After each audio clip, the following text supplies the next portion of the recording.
Hello,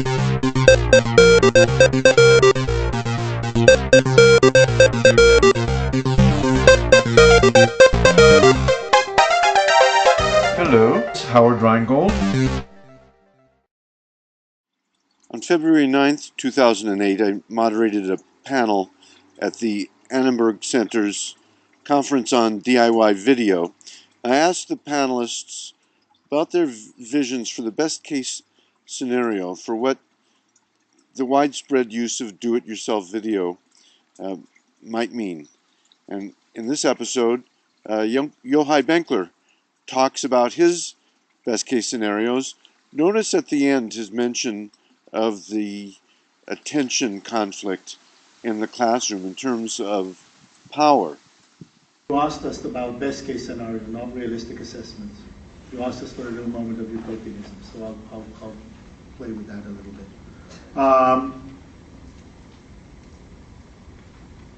In the best case scenario, I think a deep change in two things.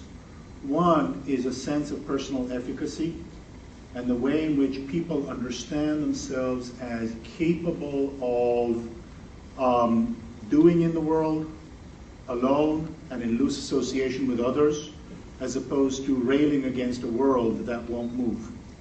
I think very much of a very long period, and in some senses perhaps most powerfully in the last century or two, has been the rationalization and generalization of systems of control throughout society.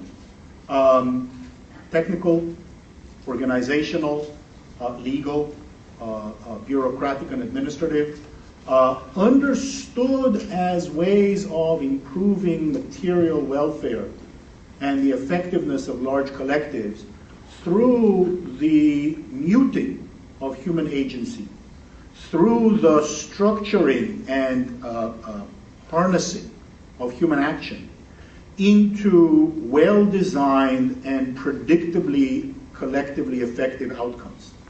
That's Fordism, that's major technical systems like the AT&T system, that's obviously the rise of the administrative state in both its benign and malign versions in mid-century. I hope that the practice of being able to speak in ways that used to be received, an encyclopedia used to be something you got from experts and was remote and was fixed, and both what was allowed to be in it and the way in which you got it, we, the vast majority of people, were disabled from participating in it. So hopefully, the radical distribution of the core capacities, the physical capacities and the cultural and mental capacities in the population, together with new practices of loose social collaboration, allow us through the experience of first of small scale and later on of larger scale effective action to begin to believe that it's actually feasible to do things, that there's a certain set of approaches that can actually achieve things, and move from something that's always there on the periphery as a countercultural, as a radical political movement, something that's practiced at the level of we can do something. In some senses, the banal version of this is the small dog owners meetup group that goes out and creates dog runs, and at a much more foundational level, it's suddenly the ability of groups from all over the world, like the Revolutionary Association for Women in Afghanistan, to have counter media to counter the idea that in fact there's that much of a difference from the perspective of women between Taliban and the Mujahideen.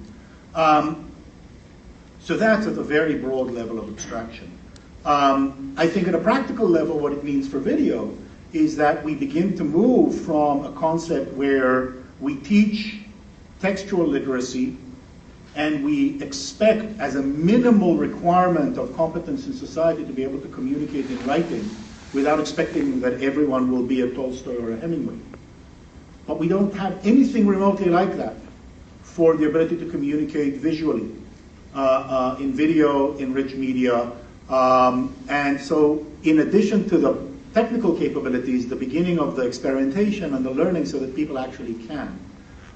Layered over with exactly these kinds of new social practices of understanding that I don't need an existing unit of people.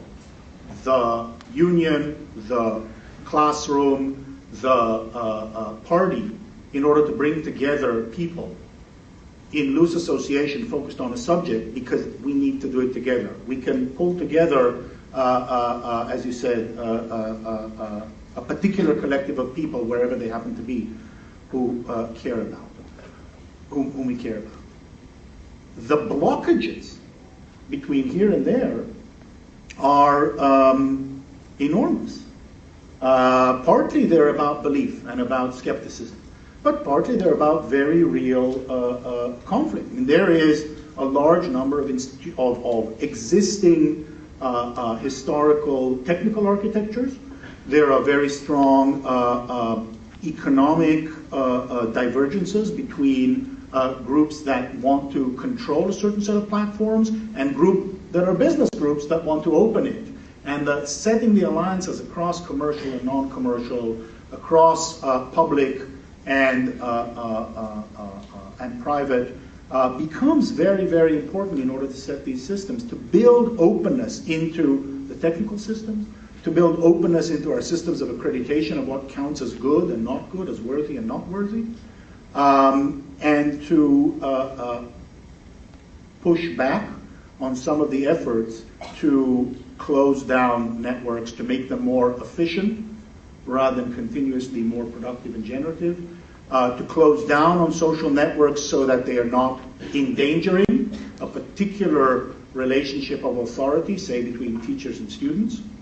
I have all these colleagues who tell people to shut down their laptops because they don't want to compete for attention and power in the classroom. But I think that's just a very small classroom metaphor for a much wider phenomenon.